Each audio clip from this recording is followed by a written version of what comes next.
Imagine waking up on a cold winter morning. You open your banking app or look at the savings book your parents left you and realize a brutal truth. Half of your asset value has evaporated overnight, not because of theft, but because of an invisible force.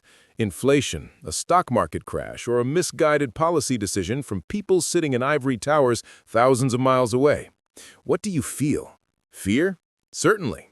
It is the primal fear of survival. Anger? Of course. You played by the rules, worked hard, but the house changed the rules at the last minute.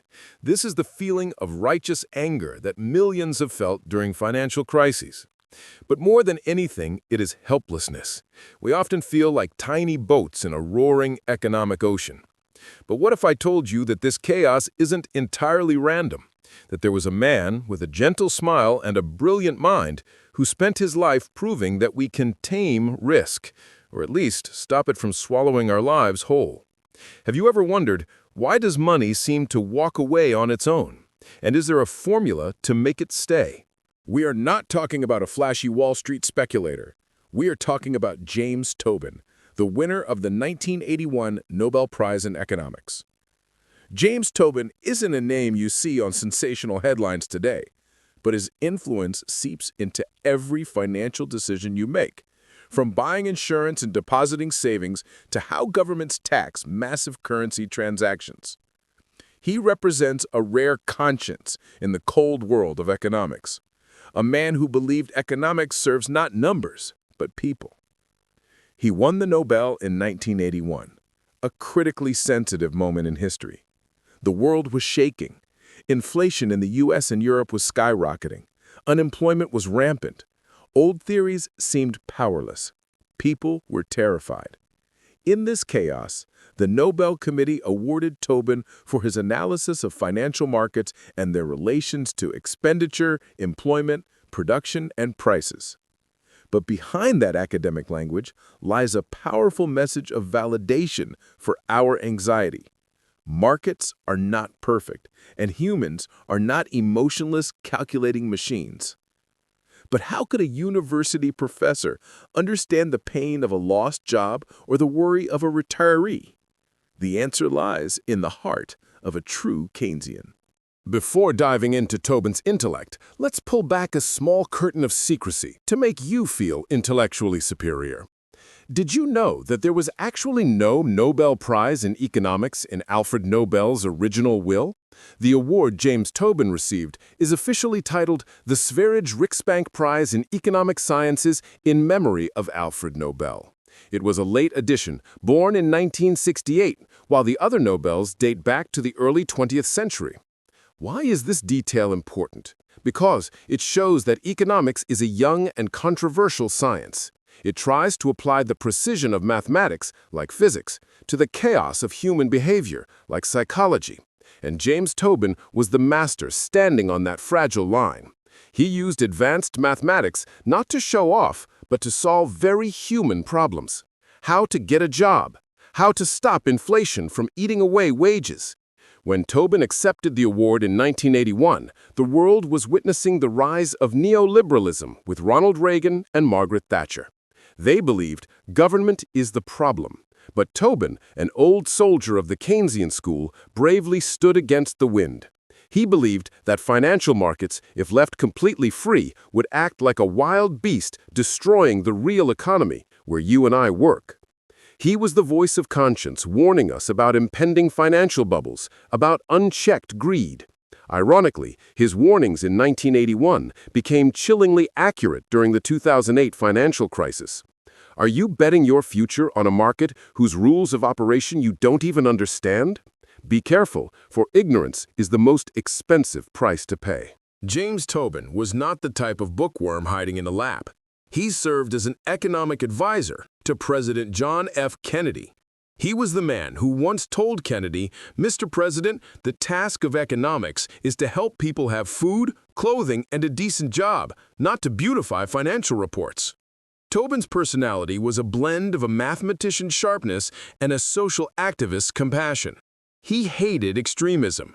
When monetarists shouted that controlling the money supply was the only way to solve inflation, regardless of rising unemployment, Tobin was furious. He argued that sacrificing people's jobs for beautiful inflation numbers was a moral crime. His righteous anger towards inhumane economic policies was the driving force for him to develop his great theories. He wanted to prove that we can manage risks scientifically without sacrificing the safety of workers. But how do you turn compassion into a mathematical formula?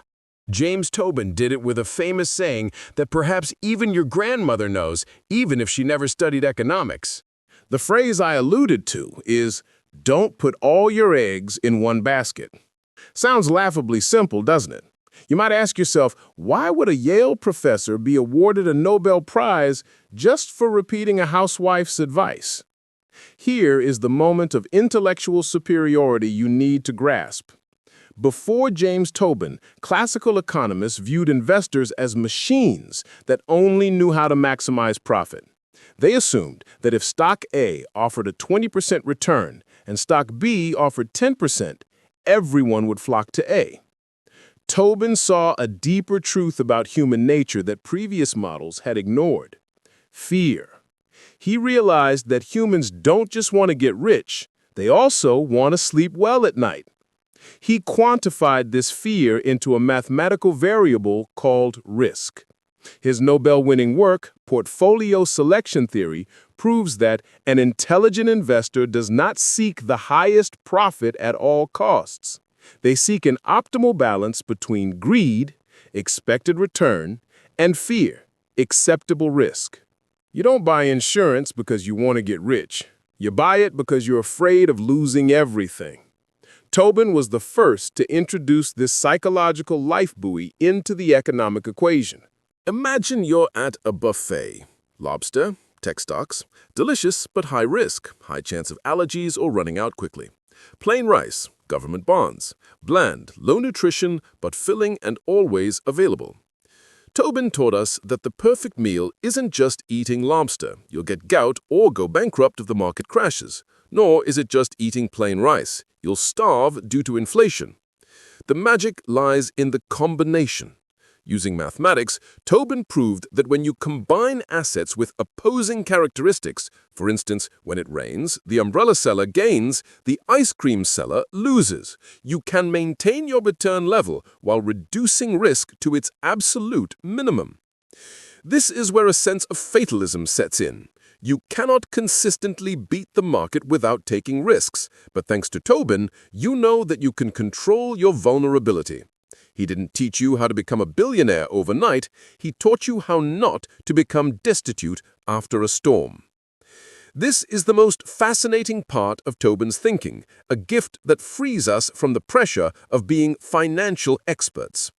He proposed the separation theorem. The investment process should be divided into two completely separate steps. Step 1. For experts, find the single most optimal basket of eggs in the market, the perfect blend of risky assets. This is the job of mutual funds and mathematicians. Step 2. For you, decide how much safe cash you want to hold and how much money to throw into that basket. The decision in Step 2 depends entirely on your own risk appetite. Are you a bold youth or a cautious elder? This liberates you from having to pick individual stocks, a game where most of us lose. Thanks to Tobin, we have index funds today. You don't need to be smarter than the market, you just need to understand yourself. But James Tobin didn't stop at personal wallets. He gave the world a powerful tool to take the pulse of the entire economy's health, known as Tobin's Q. Picture this. You want to own a candy factory. You have two ways. 1. Buy shares of a listed candy company on the stock market. 2. Spend your own money to buy land, machines, and hire workers to build an identical factory. Q ratio equals market value, stock price, divided by asset replacement cost, building new. If Q is greater than 1, the market is overly euphoric. Stock prices are much more expensive than the real value of the factory. This is a sign of a bubble. Be careful. A sense of personalized fear should be triggered right now. If Q is less than 1, the market is undervaluing assets. Buying a company is cheaper than building a new one. This could be an opportunity. Tobin warned us, when you see tech companies with no profit being valued at billions of dollars while the cost to create a similar app is only a few $100,000, that is Tobin whispering in your ear, watch out, Q is too high, it's about to burst. However, Tobin's most powerful, controversial, and prophetic tool has not yet been revealed. It is a policy proposal that was once laughed at, but is now considered the only salvation for a frantic financial world. Brace yourself, for we are about to throw some sand in the wheels. Imagine you live in a peaceful house, but the road right in front of your door is a racetrack for supercars speeding at 300 kilometers per hour. They roar day and night, endangering your children and shaking your foundation. What do? You can't ban the cars because you need commerce, but you can do one simple thing: build a speed bump. In 1972, James Tobin proposed a shocking idea called the Tobin tax. The idea was incredibly simple. Levy a very small tax, for example 0.1% or 0.5%, on all international spot currency conversions. His goal was not to raise money for the budget, but to throw some sand in the wheels of our excessively efficient international money markets. Why sand? Because Tobin realized a terrifying truth. The majority of financial transactions do not serve real trade, like buying and selling goods, but are merely short-term speculation. These flows of hot money rush into a country when they see profit and pull out instantly when they sense risk, leaving behind a devastated economy, a devalued currency, and destitute citizens. Tobin wanted to punish short-term surfers, buy in the morning, sell in the afternoon, without hurting long-term investors, those who build factories, create jobs. A 0.1% tax is meaningless to a 10-year investor, but a disaster for someone trading 1,000 times a day. If James Tobin were to come back to life today and look at the stock market or the cryptocurrency market, he would probably nod sadly and say, "I told you so." Today, we don't just have human speculators, we have high-frequency trading. These are computer algorithms that execute millions of buy and sell orders in milliseconds to eat up tiny price differences. Why does this matter to you? Do you remember the flash crashes that wiped billions off the market in minutes? Those are the products of these machines. When the market panics, machines have no compassion. They sell off en masse, creating a snowball effect.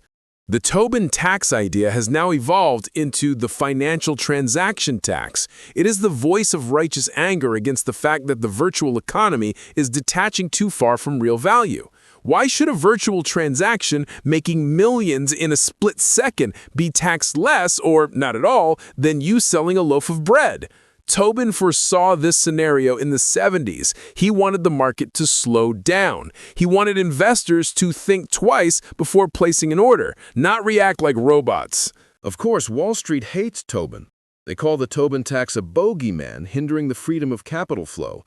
They argue that the tax would reduce liquidity, making the market harder to trade. But look at what happened in the 1997 Asian financial crisis or the 2008 crisis. Countries that flung their doors wide open for free capital flow, like Thailand in '97, were brutally attacked by speculators. Meanwhile, places with more careful capital controls were less damaged. This is where you feel intellectual superiority. You realize that absolute freedom in economics is sometimes a trap. Tobin taught us that a little friction, a little hindrance, is sometimes a prerequisite for a sustainable system. Just like brakes on a car aren't there to stop it from moving, but to help you drive safely at high speeds. Do you want to live in a world where your assets depend on some crazy computer algorithm, or do you want a little of Tobin's sand to keep things under control? Let's try applying Tobin's thinking to the current cryptocurrency craze. This market operates 24/7, fluctuates wildly, and is rife with speculation. This is the perfect definition of the frictionless market Tobin feared. If a Tobin tax were applied to crypto exchanges, what would happen? Wash trading volume would drop significantly. Market manipulators, whales, would pay a heavy price for every pump and dump. The market might become less vibrant, but it would become more real. James Tobin is no longer alive to see Bitcoin, but his intellectual legacy is more vibrant than ever. Every time lawmakers discuss controlling financial markets, his shadow reappears. We have gone through theories, tools, and policies. But in the end, what is the greatest lesson Tobin left us? Why, after all, did he still believe in humanity? Let's step into the final part of the story. If one were to summarize James Tobin's monumental career into a single metaphor, it would be the story of the dog and the tail. Tobin always believed that the real economy, where we manufacture cars, grow rice, teach students, cure patients, is the dog. The financial market, stocks, currencies, derivatives, is merely the tail. The tail's job is to help the dog balance and express emotion. Finance's job is to help the real economy run more smoothly. But in his later years, Tobin saw a heartbreaking paradox. The tail was wagging the dog. The financial market had swollen so large that it was devouring all resources. The brightest minds, instead of becoming engineers, doctors, or scientists to save the world, were rushing to Wall Street to design complex financial instruments to make money out of thin air. Tobin called this a waste of human intelligence. His righteous anger reminds us, money is just a means, not the purpose of life.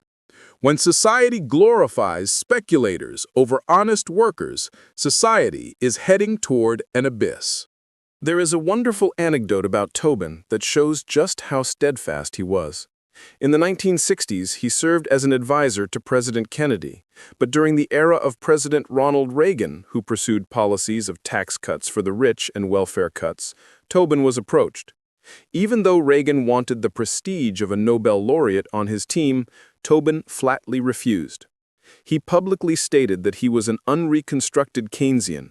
He would rather be considered obsolete than betray his conscience, the conscience of a man who always stood on the side of the poor, the unemployed, and social justice. This is validation for those who feel lost in a materialistic world. Stick to your principles. They are sometimes more important than power or money. Tobin is proof of how warm a heart an economist can have. So, after all is said and done, what does James Tobin teach you to carry with you for the rest of your life? 1. Be boring. Don't try to be a hero in the stock market. Diversify your portfolio. Boredom will save you from sleepless nights. 2. Be skeptical. When you see asset prices skyrocket without realistic justification, be afraid. Don't let greed lead the way when the crowd is in a frenzy. 3. Accept friction. Don't demand that every transaction happen instantly or for free. A little slowdown, like the Tobin tax, is necessary for you to think more carefully. Tobin didn't promise you would get rich quick. He promised sustainable wealth, and more importantly, peace of mind. James Tobin passed away in 2002, but the spirit of his ideology still lingers in the corridors of central banks and in the minds of prudent investors. He left us with an eternal warning. The market is a good servant, but a bad master. If we loosen the reins, the financial beast will turn back and bite the hand that feeds it. We need markets, but we also need the state. We need profit, but we also need safety. We need freedom, but we also need responsibility. That is the middle path of James Tobin, and perhaps it is the only path for us to survive and thrive in this volatile 21st century.